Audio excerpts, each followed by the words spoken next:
नमस्कार। देशभक्ति एक ऐसा जज्बा है जो हर किसी इंसान के अंदर होता है, हर देश के लोगों में होता है, और कुछ लोग इस जज्बे का किस तरह से आपके फ़ायदा उठाते हैं ये हमें अक्सर देखने को मिल जाता है।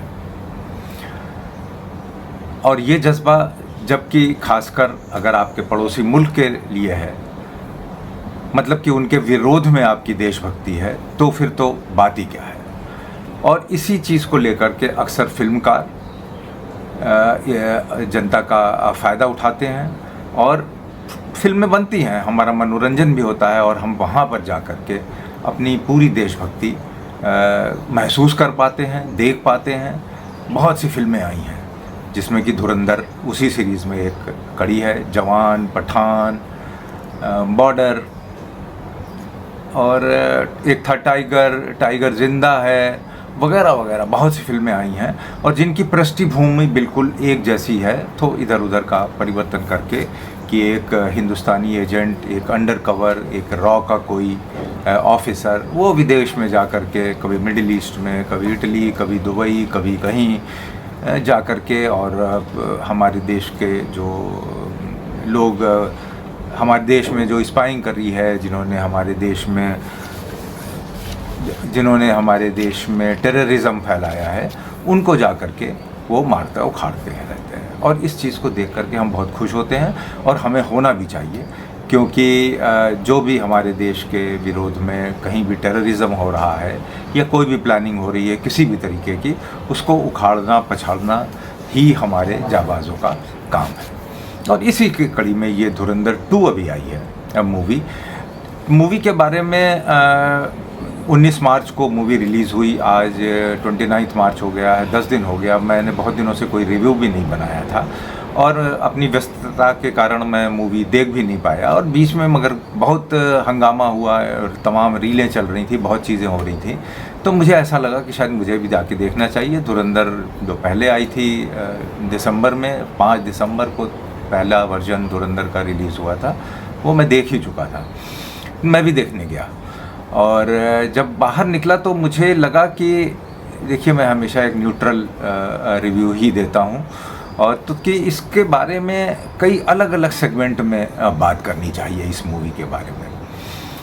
अगर हम देखें कि मूवी 3 घंटा 55 मिनट की, 50 मिनट की मूवी है, और इतनी लंबी मूवी में लगभग मैं घड़ी देख करके काउंट और कैलकुलेट भी कर रहा था कि 1 घंटा 15 मिनट का टोटल वायलेंस है, मारपीट है। उस मारपीट में कोई डायलॉग नहीं है, कुछ नहीं है। उसको थोड़ा, ये मैं पहले फिल्म की कुछ निगेटिव बातें बता दूं जो मुझे समझ में नहीं आई, और फिर मैं उसकी दूसरे पक्ष की ओर चलता हूँ। इस मारपीट को 1 घंटे 15 मिनट की जो लगभग है, उसको आधे घंटे की भी की जा सकती थी।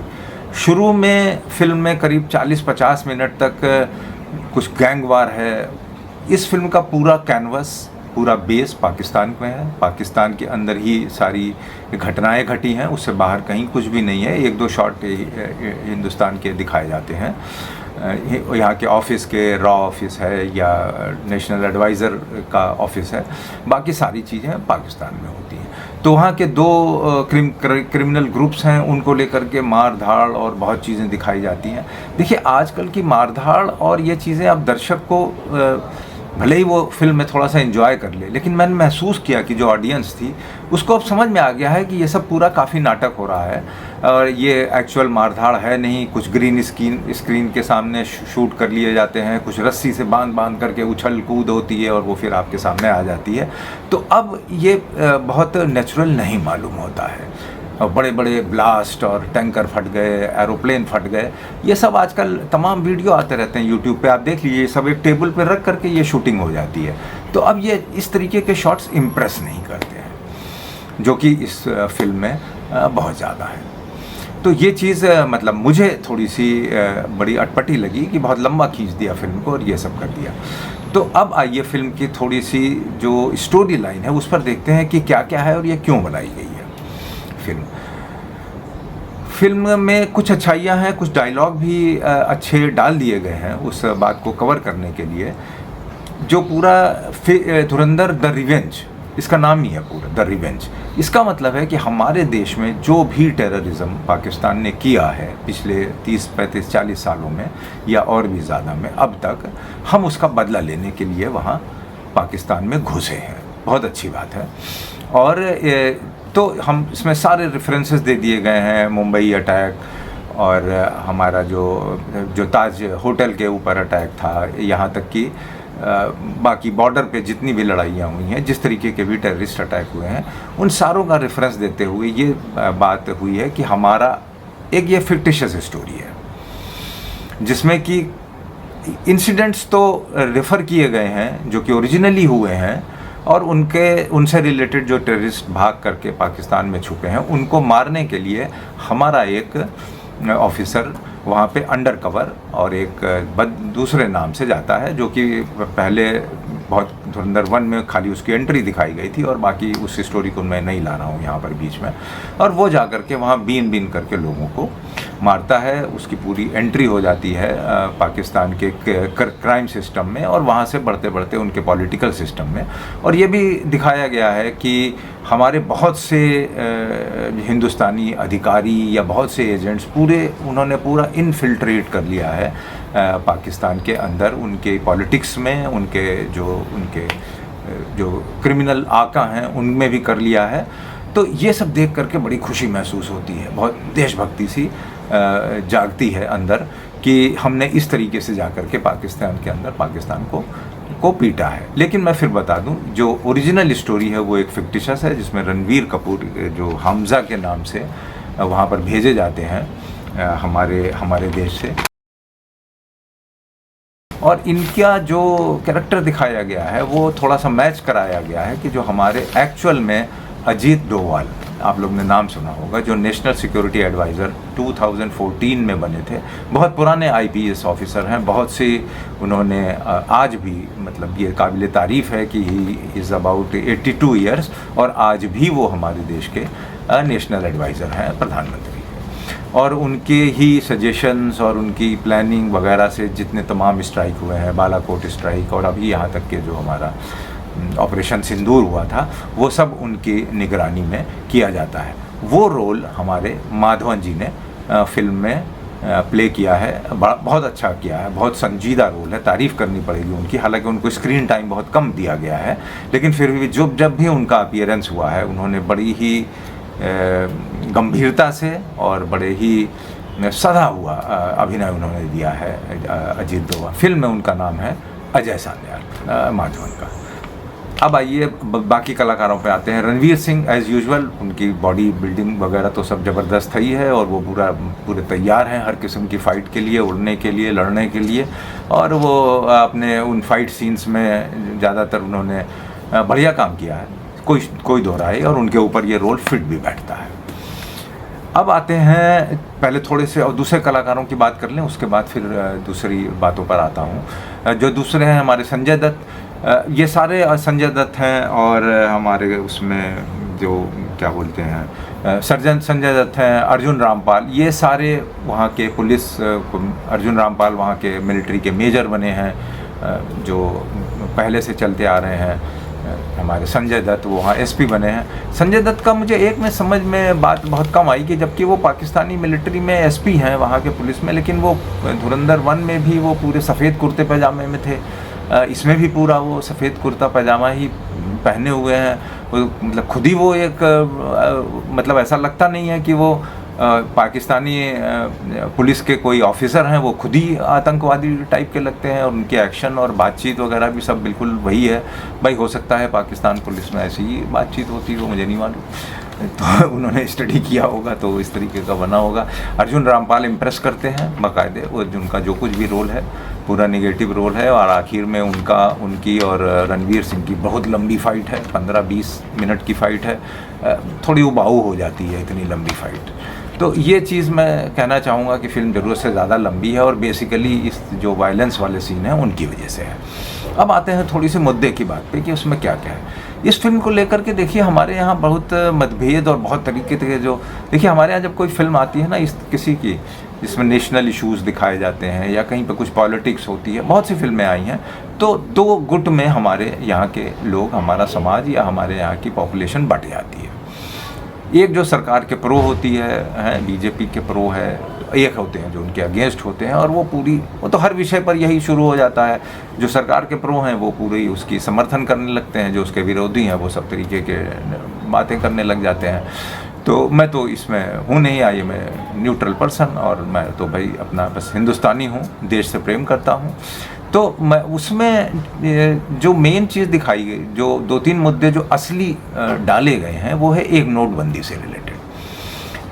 तो फिल्म में जो स्टोरी लाइन में डाला गया है कि हमारे रणवीर सिंह वहाँ पर गए हुए हैं और इसी बीच में वहाँ से सारी इन्फॉर्मेशन इंडिया को दी जा रही है और वो अपना सब काम कर रहे हैं, टेररिस्ट के पीछे लगे हुए हैं, इसको मार रहे हैं, उसको निपटा रहे हैं।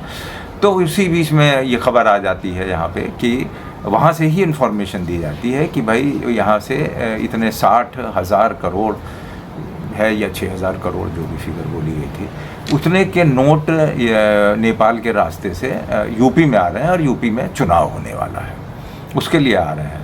और उसमें वो थोड़ा सा जो वो भी पुट डाल दिया है, जो अतीक अहमद थे हमारे जो पॉलिटिशियन, जो क्रिमिनल टर्न्ड पॉलिटिशियन उनको कहा जाए, जो बाद में वो जेल में ही थे, कि वो उसका सब बंदोबस्त कर रहे हैं, वहाँ से पैसा आएगा और ये सारा इंतज़ाम होगा।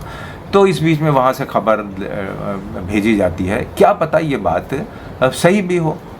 जो इसके विरोधी हैं वो सब तो कह रहे हैं कि साहब वो जस्टिफाई करने के लिए ये फिल्म वालों ने डाल दिया कि ये एक्शन सरकार का बहुत सही था, नोटबंदी करना। क्या पता ये बात सही ही रही हो। देखिए मैं तो जानता नहीं हूँ, तो मैं तो इसके प्रो या अगेंस्ट में कुछ बताऊँ, कहने का मुझे राइट ही नहीं बनता है। तो वहाँ से खबर आई कि इतने 1,000 करोड़ नकली नोट आ रहे हैं, और तभी वो मोदी जी ने नवंबर 2016 को नोटबंदी घोषित कर दी। और फिर फिल्म में भी दिखाया गया कि वहाँ वो सारे नोट बेकार हो गए, बर्बाद हो गए। यहाँ पर मुझे एक चीज़ थोड़ी सी अजीब सी लगी कि ये नोट अतीक अहमद को, जो उनका नाम बदल करके फिल्म में रखा गया है, जाहिर सी बात है नाम बदल करके ही आजकल फिल्में बनाई जाती हैं, कि अल्तीफ़ या अतीफ़ अहमद कुछ रखा गया है उनका नाम फिल्म में, कि वो उनके माध्यम से वो उसको पूरा चैनलाइज कर रहे थे। और फिर जब ये सब ऐसा होता है, पता चलता है, तो फिर उनको जो है वो यहाँ पे उनका वो सब लोग जानते हैं, जो न्यूज़ आई थी कि वो उनका इनकाउंटर हो जाता है, वो मेडिकल अपने जांच के लिए एक जेल से दूसरे ले जाए जा रहे थे इस तरह से। लेकिन ये स्टोरी उस समय 2016 की चल रही थी, जब ये नोटबंदी अनाउंस हुई और वहाँ के नोट सब बर्बाद हो रहे, आ नहीं पाए। उसी बीच में ये भी डाल दिया गया कि ये तो मार दिए गए हैं, अब इसको कौन करेगा, और सारे नोट बर्बाद हो गए वगैरह वगैरह। मुझे बड़ा कन्फ्यूजन सा हुआ, क्योंकि मुझे जितना याद पड़ रहा है, या मैंने नेट पर भी फिर से देखा कि भाई अतीक अहमद तो 2023 में उनका इनकाउंटर हुआ था, या उनको मारा गया था, जो कुछ भी हुआ था। तो ये 7 साल का गैप कैसे आ रहा है? लेकिन फिर इसको भाई जस्टिफाई कर सकते हैं कि ये तो भाई फिक्टिशियस स्टोरी है, वो कोई और किसी को बना दिया गया था। मतलब ये बात सब थोड़ी सी अगर और अच्छे से समझ करके बनाई जाती, जो भी है। तो फिल्म में जो बात है वो ये है कि पाकिस्तान में घुस के हमारे एजेंट्स अपना उन्होंने बदला लिया। उन्होंने फिल्म में एक डायलॉग भी बोल लिया है कि हमें पाकिस्तान से कोई दुश्मनी नहीं है, हमें उन टेररिस्ट से प्रॉब्लम है जो यहाँ पर छुपे हैं। बहुत अच्छी बात है। इस बात पर हम सबको अब खुश होना चाहिए कि कम से कम एक फ़िल्म ऐसी बनाई गई, और उसकी जो दाएं बाएं कमियां हैं उसको तो खैर छोड़िए। लेकिन मैं एक बात जो मेन मुद्दे की कहना चाहता हूँ कि क्या हमारी सारी देशभक्ति सिनेमा हॉल के अंदर और क्रिकेट मैदान में ही है? हमारा पाकिस्तान से मैच होता है तो हमारी देशभक्ति बाकी और सबसे ज़्यादा उभर के सामने आती है कि पाकिस्तान को किसी भी तरह हराना है, और पता नहीं क्या क्या किया जाता है, और हम ब्लैक में टिकट भी खरीद करके स्टेडियम में चले जाते हैं देखने। या जो ऐसी फिल्म है यहाँ की, हमें पूरी, मैं यकीन से कह रहा हूँ कि यदि इस देशभक्ति में कोई डाउट नहीं है, जो पाकिस्तान के ख़िलाफ़, चाहे वो एंटरटेनमेंट हो, चाहे फिल्म हो, चाहे क्रिकेट मैच हो, उसमें हम बिल्कुल उभर के सामने आते हैं। लेकिन क्या ये देशभक्ति सिर्फ हमें पाकिस्तान के ख़िलाफ़ जो चीज़ें होती हैं वहीं पर दिखानी है? यही लोग जो सिनेमा हॉल में या क्रिकेट मैच में इस देशभक्ति को हम पूरे दमखम से सामने ले आते हैं और उसका प्रचार प्रसार करते हैं, रीलें बनाते हैं, यही लोग क्या अपने देश की धरती माँ पर दिन भर पान थूकते रहते हैं?